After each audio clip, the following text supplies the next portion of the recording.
Questions 21 through 25 on the 2018 Grade 10 Cayley Math Contest. In the diagram, each of PQR, ST, UV is to be replaced with 1, 2, or 3, so that PQR are all different, QST are all different, and RU and V are all different. What is the maximum possible value of S plus T plus U plus V? Well, let's experiment here. So let's say I have 3, 1, and 2. Then for these guys, QST, it can only be 2 and 3. It could be 3 and 2, but the sum wouldn't change. And then for these guys, RUV, since the 2 is already taken, I can only put 3 and 1.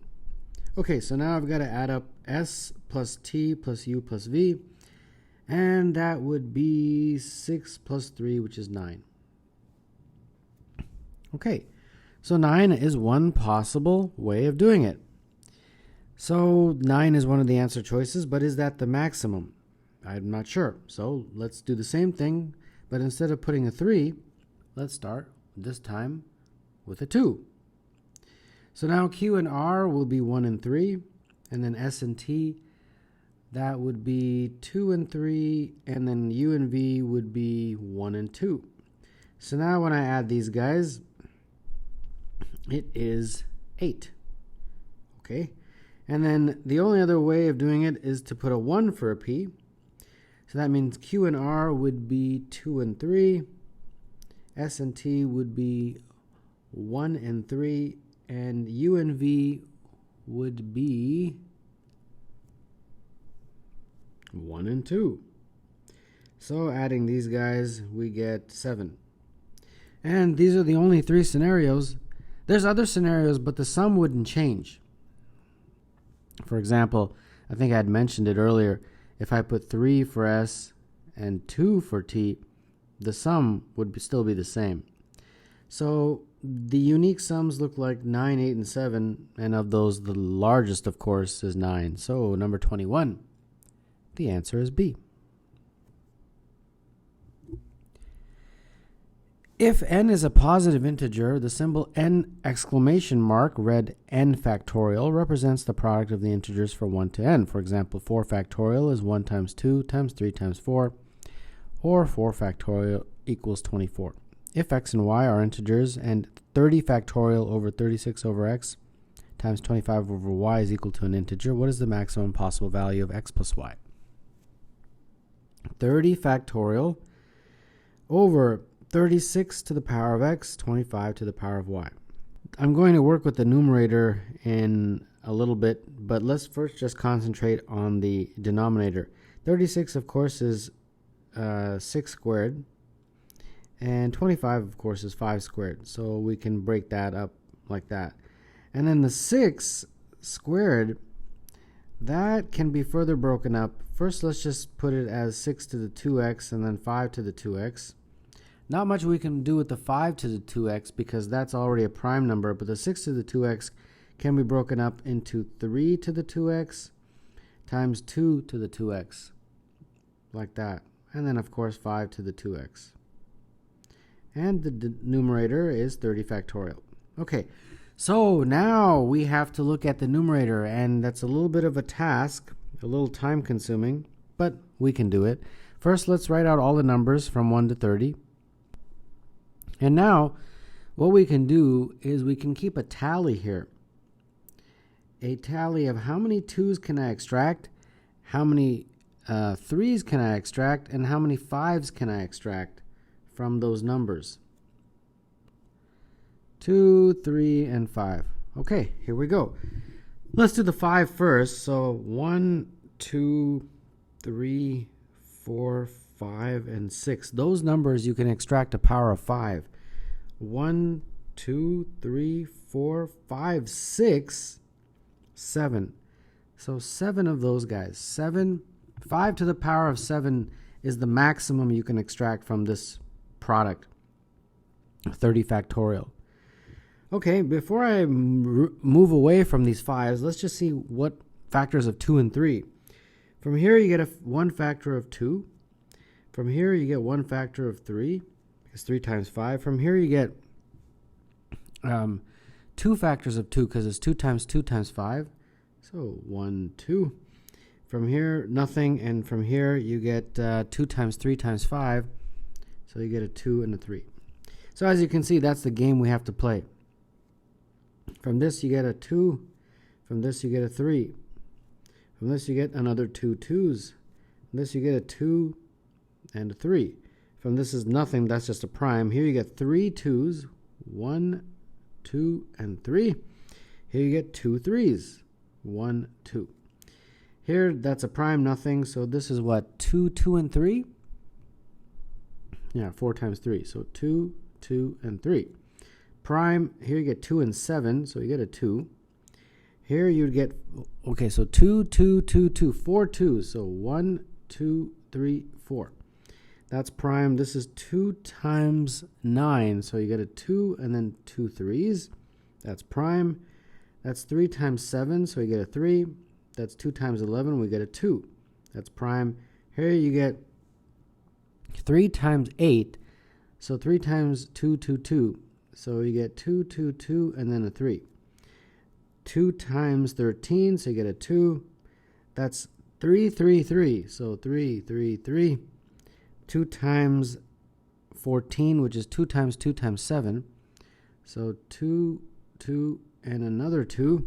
And then that's a prime. Okay. So how many did I get in total here? If I have done this right, then the 30 factorial basically factored into 2 to the power, what's this, 5, 5, 5, 5, 5, 26, and then 3 to the power of 14, and then 5 to the power of 7. And there's going to be other factors, but we don't need to worry about those. We only need to worry about the 2, the 5, and the 3. And then that's over 2 to the power of 2x, 3 to the power of 2x, and 5 to the power of 2x. 2y, 5 to the power of 2y. So that means that 7 is the maximum that 2y can be. Now y, of course, has got to be an integer, so I don't think it's going to be 7. Probably going to be 6. So that means y is 3. Okay, that's very good. And then for x, the maximum it can be is 14. So 14 is the maximum that 2x could be. That's what I meant to say. And therefore, it looks like x will be 7. So there we go. X is 7, y is 3. So x plus y, the maximum value of that, would be our 7 plus 3, which is 10. And therefore, number 22, the answer is 8.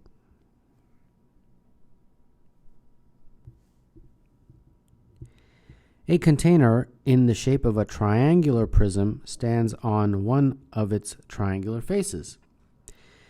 3 spheres of radius 1 are placed inside the container, each touching the triangular bottom. Each sphere touches 2 of the rectangular faces of the container, and each sphere touches the other 2 spheres.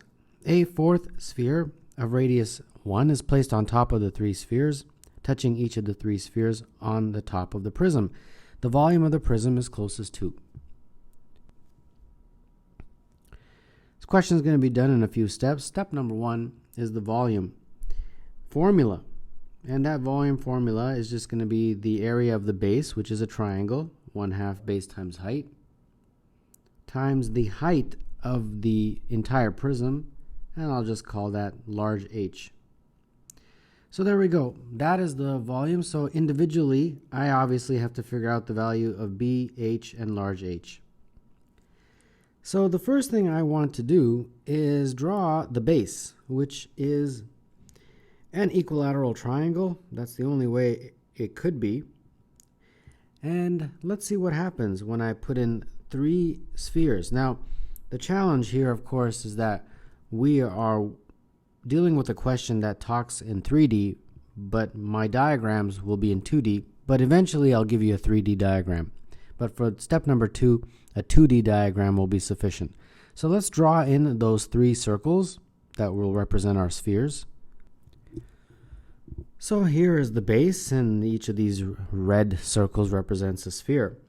So what I'm going to do, the first thing, is draw the radii, and those radii will help us sort of get an understanding of what is the sizes of the lengths. So here's the first one, that's tangent, right? And then from the center of the circle, we draw another one.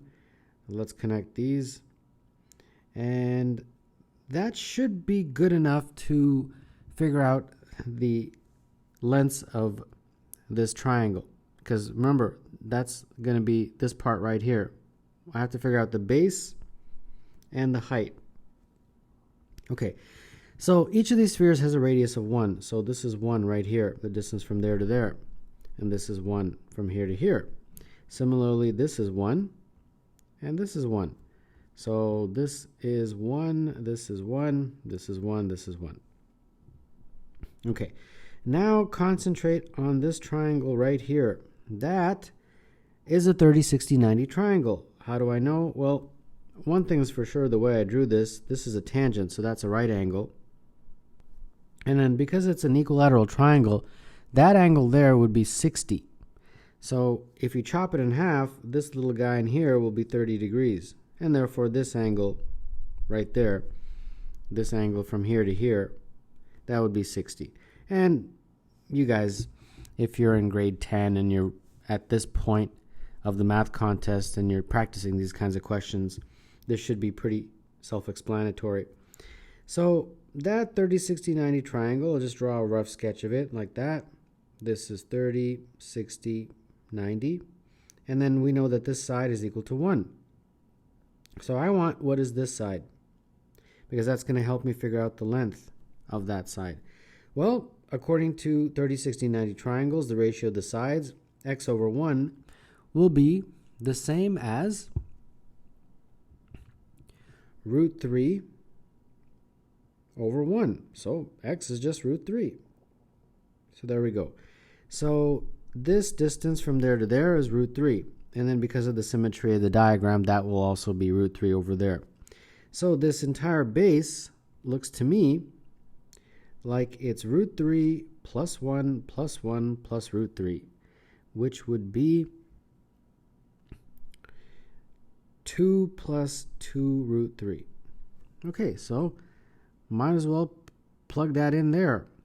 Why not? 2 plus 2 root 3. Okay, so next I'll concentrate on h, and then at the end we will figure out our value of the big H. Okay, well h, small h at least, is right there. I can figure that out pretty easily. Again, using a 30, 60, 90 triangle. So that 30, 60, 90 triangle this time is this guy. So let's just draw a very brief sketch of that. This is my h, this is 90 degrees, this angle of 60, and therefore this angle is 30. So this h and this side, which is 1 plus root 3, will help me figure out the value of h. So again, using the angles of a 30, 60, 90 triangle, the ratio of the sides are always 1, 2, and root 3. So h over 1 plus root 3 is equivalent to root 3 over 1. So h looks like root 3 plus 3. Okay, put that in here. Root 3 plus 3. All I have to do now is figure out h, the big H, and I'm done with the question. So what is big H? It's the height of the entire prism, so top to bottom. And now I need to put in a 3D diagram to sort of explain that. So here we go. So here is a 3D diagram of one sphere sitting on top of 3 spheres. And we want to figure out height, top to bottom, all the way from the top to the bottom like that. That would be this height right here. So how do we do that? We're going to break it up into 3 segments. The first segment is from here to here. The next segment is from the center of one of the bottom spheres to the very bottom. And the third is from here to the base of that triangle. You notice there's this triangle here. That is where that third distance will stop. Okay, a couple of these are very easy. From here to here, that's just the radius of the sphere, so that's just 1. From here to here, that's also just the radius of the sphere, so that's 1. So now my challenge is to find this, and that is not as obvious. Well, it's not going to be that difficult. I need to label it first, so I'll just call it small h. I don't want to make any unnecessary terminology. And then remember, at the end, h, the big H, is got to be the whole top to bottom. So don't think that it's h. It's going to be h plus 2. H plus this one plus this one. Okay, so now let's talk about how do I figure out that h. Let's put, there you go, that h. Well, we are going to use Pythagoras. And Pythagoras, or Pythagorean theorem, on this triangle right here. So it's going to be this plus this and that. Those three sides will be the triangle that help us figure out h, and this being a right angle. So let's see what we can label first. This is of course h, and we don't know what it is. From here to here joins the centers of two spheres, so it's just going to be 2 times the radii. So that's just going to be 2. That's easy. Now comes the task of finding this side right here. That is challenging, but we'll be able to do it. I'll just call it x for now. Once I find x, I can easily find h using the Pythagorean theorem. So here we go. Now what I've done next to help figure out the value of x is drawn a triangle. Now that triangle that I just drew is this triangle right here. That one. I just drew it sort of flat, like a bird's eye view. And now let's talk about what is h and x. Well, h obviously is in 3D, so I'm not going to worry about that right now. I'm just going to concentrate on x right here. Well, the first thing we need to draw are these lines that are perpendicular bisectors, basically. Once you draw that, it'll be obvious what x is. X will be the distance from here to here, because this point that the h touches is the centroid of that triangle, and this is the centroid right there. So you're going from a vertice to the centroid, so that's obviously from here to here. That is x. Okay, how do I figure out x? Well, what are the dimensions here? From here to here, which is the side of that equilateral triangle, is a distance between 2 centers of the spheres. So that distance is going to be 2 times the radii. The radii is 1, so 2 times the radii is 2. So this is 1, this is 1. And therefore, since this is a right angle, this is 60. Therefore, if you chop it in half, there's this 30, and this is 60. Once again, we've got a 30, 60, 90 triangle. And therefore, x over 1 is the equivalent of 2 over root 3. So if we rationalize the denominator top and bottom by root 3, you get 2 root 3 over 3. And there you go. We are almost done. Now that we have x, I can use this triangle to figure out h using Pythagoras. So x squared plus h squared is equal to 2 squared. So we got 2 root 3 over 3 all squared plus h squared is 4. H squared would be, what's that? 4 times 3 over 9. So that's 12 over 9. So 4 minus 12 over 9. And that's going to be 36 minus 12, so 24 over 9. And therefore h is equal to, I think I can reduce this, divide top and bottom by 3, 8 over 3.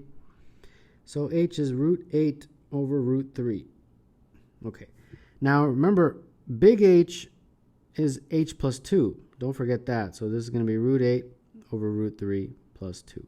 All right, we're done. Well, almost. So remember this formula. All I had to do was figure out h, or big H, and I just did. It's root 8 over root 3 plus 2.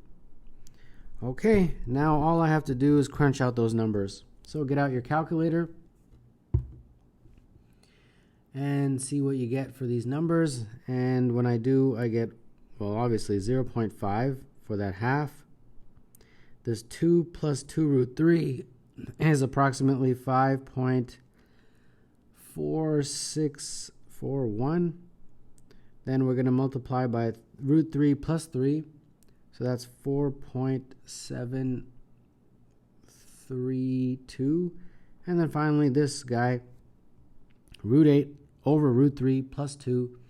That is approximately 3.633. And when you crunch out all those numbers, you get approximately 46.97. And therefore, the volume of the prism is closest to, 46.97 is closest to 47 among the answer choices, which is E for number 23.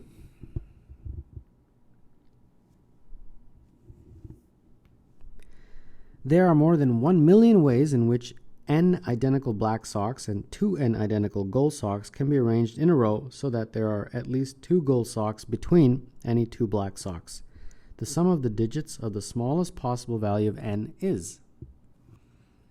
Well, we need to make a table and see if we can find any kind of a pattern here. So we have n, we have the combinations, and then we have the total. So it takes a little bit of time here. So if n is 2, then that means we have, in terms of our black and gold socks, there would be 2 black socks and 4 gold socks, right? Because it's n black and 2n gold. Now we got to figure out the combinations, abiding by the rules of the question. And those rules, there's really just one rule, that at least 2 gold socks are between any 2 black socks. Okay, so I get BGG, BGG. That's one way of doing it. See, at least 2 gold socks are between any 2 black socks. And in this particular case, there's 2 black and 4 gold. So we can also have GG, B, GG, B. We can have B and then 3 G's, because at least 2, and then BG. Then GB, GG, GB, that would do it. And B, G, G, G.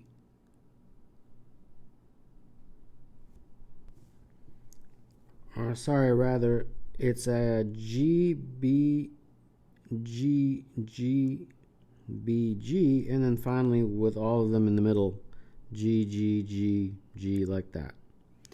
So as you can see, we've got 6 of these. So that total is 6. Now we move on to n equals 3. If n is 3, we have 3b and 6g. And now I've got to painstakingly figure out the combinations. And there's a quick way of doing this just by listing all the g's, the way the g's are. So listing the g's between the b's. So for example, 1, 2, 2, 1. And I'll just write what that means.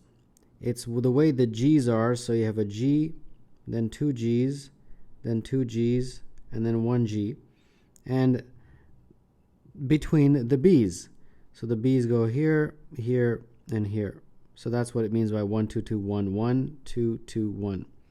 So very similarly, I'll just write out the other numbers. It's 2, 2, 2. There's another one, 2, 2, 2, right? Because this would be GG, GG, GG, like that. And you could have either B, B, B here, or you can have G, G, G, G, G, G with B, B, and B here. So as you can see, there's two of those. So I'll write out all the other ones. And that gives me 1, 2, 3, 4, 5, 6, 7, 8, 9, 10. So that total is 10.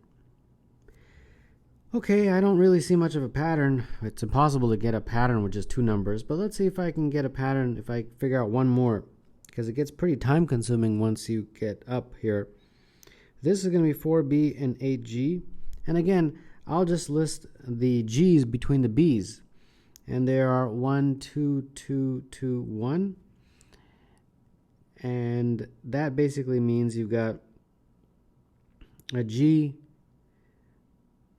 D, G, G, G, G, G, G, and G, and then the B's are in between. That's basically what this number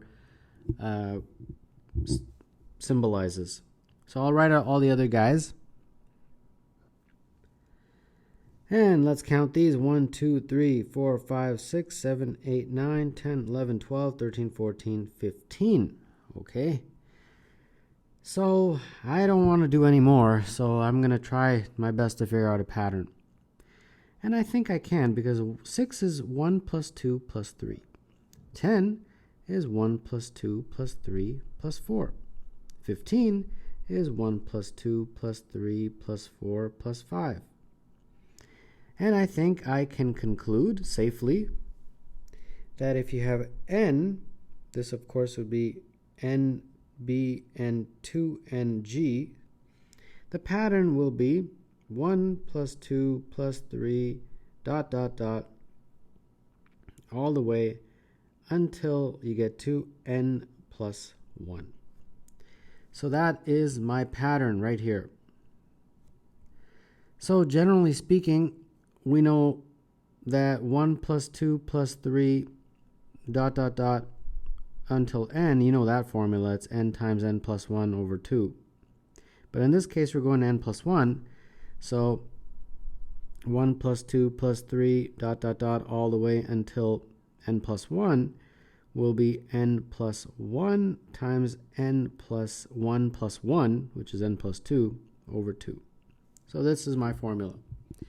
And we are told in the beginning of the question that there's a million ways to do that for a certain n, a certain possible value of n.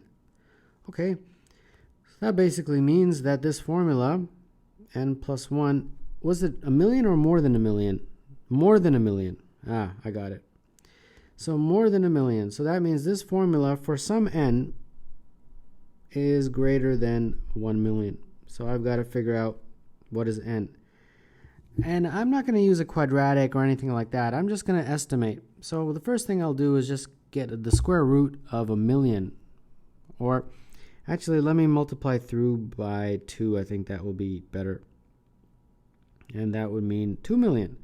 So let's get the square root of 2 million, because this is very close to n and n, right? It's very close to like n squared is greater than 2 million. So let me get the square root of 2 million. And when I do, the square root of 2 million is approximately 1414. So I've got to be somewhat in that ballpark. So let's try those numbers. Let's try n equals 1414. Let's see what I get. This would be 1415 times 1416. And that is 2003640. Well, that is indeed greater than 2 million. But let's try a smaller number. Let's see what happens. When is the first time I actually go over 2 million? So that's going to be 1414 multiplied by 1415. And that is 2000810. And just to be on the safe side, let's see what happens when I use 1412. That's going to be 1413 times 1414. And that is 1997982. So obviously, the first time it goes over 2 million is when n is equal to 1413. So there we go. N is equal to 1413. And they want the sum of the digits, right? So the sum of the digits are 1 plus 4 plus 1 plus 3, and that is 9. So, the answer to this challenging question, number 24, is A.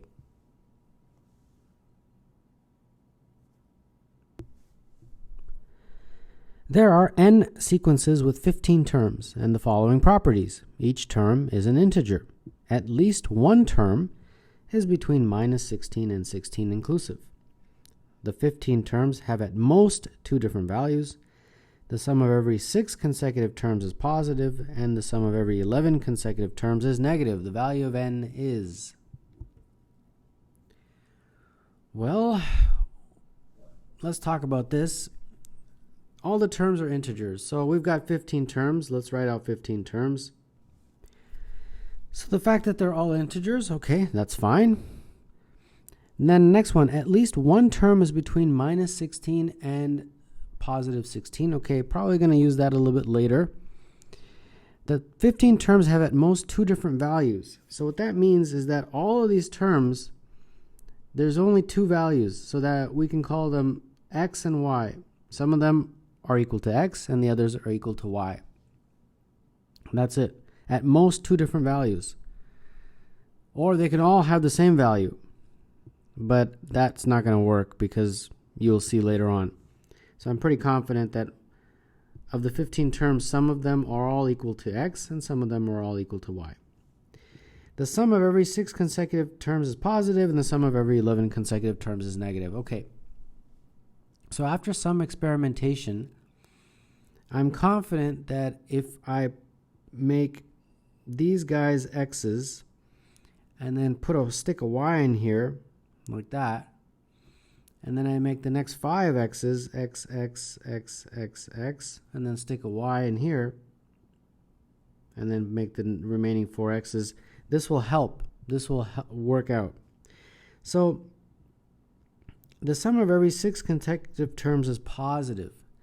So that means if I have 6 consecutive terms like that, that has to be positive. So that, in that particular case, is 5x plus y. So 5x plus y has to be positive. Let's take the next 6.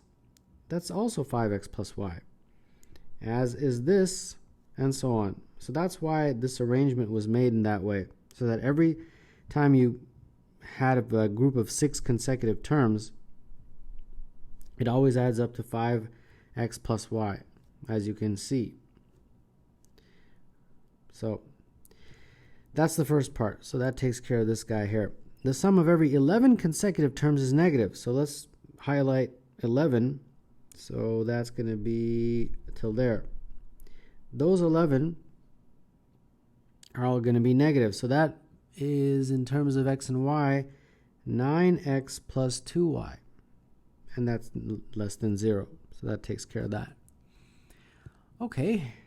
So from this one, looks like y is greater than minus 5x.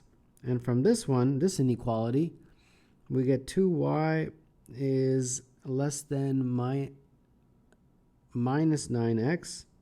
And therefore y is less than minus 9 over 2x. So combining these two, we get that y is greater than minus 5x, but it's less than minus 9 over 2x.